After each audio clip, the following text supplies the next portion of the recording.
وشبكات التواصل اللي كانت كتسبونسوريزا كتمول لأهداف ما كي يتم تخصيب المغرب للصهيونة ماشي للتطبيع، للصهيونة، وهذا يهدد الدولة.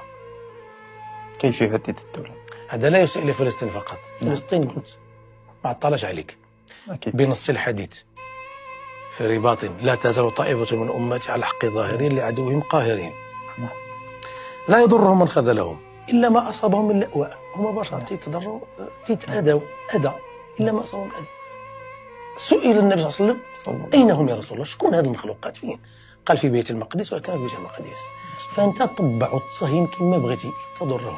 كيف يضر؟ لا يضر. إذا التطبيع يضر المغرب. يضر المغرب كيف؟ ويهدد المغرب دولة وشعبا ومصيرا. نعم. لأنه يجعل من المغرب ملحقة إسرائيلية. وهذا الكلام كنقولوه في المرصد وفي الهيئات المدنية المناهضة للتطبيع ماشي حبا في هذه الجملة، هذا وقائع وقرائن ومستمسكات مادية وليس انطباعات نفسية مزاجية حيث بغينا نشيطنوا التطبيع. لا، الذي جرى في المغرب ألبس التطبيع بعدد من المفاهيم بعد. أولا قضية الصحراء. نعم. السؤال المغاربة ماذا استفادت قضية الصحراء من التطبيع؟ حيت حنا فاش شفنا ذاك الاتفاق حنا بالنسبه لنا راه عاونتنا امريكان واسرائيل باش نستردوا الصحراء ديالنا. نفس كاين الناس اللي غيشوفوها بهذه السذاجه هذه. نعم. فانت كيفاش كتقرا هذاك الاتفاق والاحساس ديالك اولا من بعد ما تعلن بانه غيكون واحد المكتب وغيجي هذاك غوفرين المغرب وغي مكتب اسرائيلي في المغرب بمثابه سفاره، نتوما في المرصد وانت شخصيا كيفاش شعرتي في هذوك اللحظات ولا في هذوك الايام ونكش؟ شعرت بالبؤس، سبحان الله. شعرت بالعار، وشعرت بالخيانة. كلمات قاسية. نعم.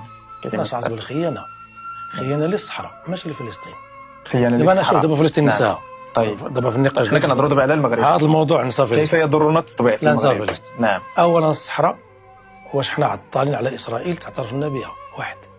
اثنين، أنت دارك، هذه دارك، هذا الاستوديو تبارك الله عندك محل. نعم. ديالك غيجي واحد الشفار بلطاجي ويقول لك سي الياس هذاك الاستوديو راه ديالك، تفتخر به؟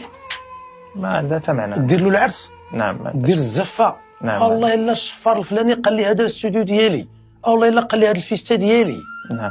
كيفاش انت الصحراء ديالك؟ نعم. الصحراء ديالك قبل المسألة الخضراء وبعد المسألة الخضراء، منذ قرون الصحراء ديالك. نعم.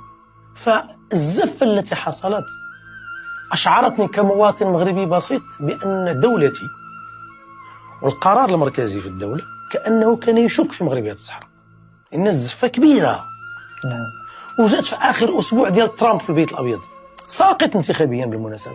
نعم. راه كان غير كيحزم شوانطو وكتب تويت ما يسمى تويت سابقا، دابا إكس، أقلب على التويت في الرأي. نعم. دابا حتى سميتو إكس. نعم. طيب نتبع ترامب، فين راه ترامب؟ قيل لنا أمريكا غادي تفتح القنصلية، فينها؟ مازال ما تفتحات. مازال ما تفتحات. هذا الكلام ما تنقولوش أنا، تيقولوه المطبعين، تيبكيو، ولكن ما يقدروش يقولوا أمريكا غدرتنا، ما يقدرش. علاش؟ في فمه ماء. دابا عمر في فمك الماء وهضر، ما تقدرش تهضر. دابا من غير الاقتصاد وهذوك الاتفاقيات الاقتصادية، شنو ربحنا حنايا من هذاك الاتفاق؟ اسمح لي. نعم تفضل. أولا الشعب المغربي ما كيبيعش كرامته ويبيع وطنيته. نعم. بالمال. تجوع الحرة ولا تأكل من ثديها. فكيف